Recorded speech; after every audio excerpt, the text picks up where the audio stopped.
Hachette Audio presents Julian Fellowes' Belgravia, Episode 2, A Chance Encounter. Written by Julian Fellowes. Read by Juliet Stevenson.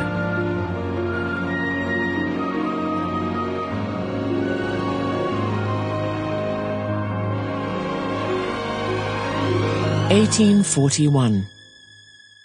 The carriage came to a halt. It hardly seemed a moment since she had climbed into it. But then the journey from Eaton Square to Belgrave Square was not worth taking out a carriage for, and if she had had her way, she would have walked. Of course, in such matters she did not have her way. Ever.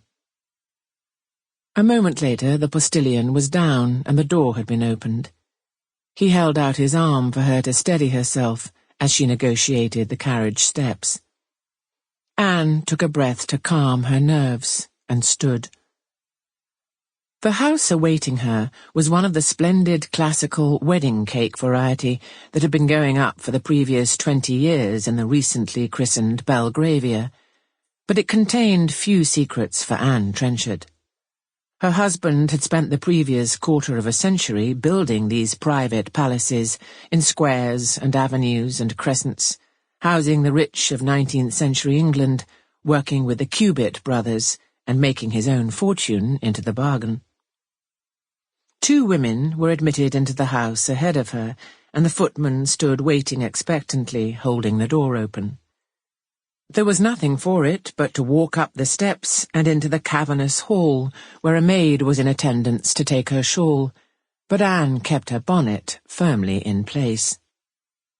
She had grown used to being entertained by people she scarcely knew, and today was no exception.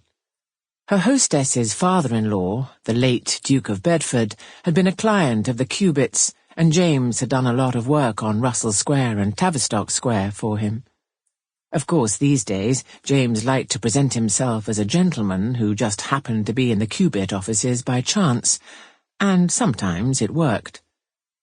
He had successfully made friends, or at least friendly acquaintances, of the Duke and his son, Lord Tavistock.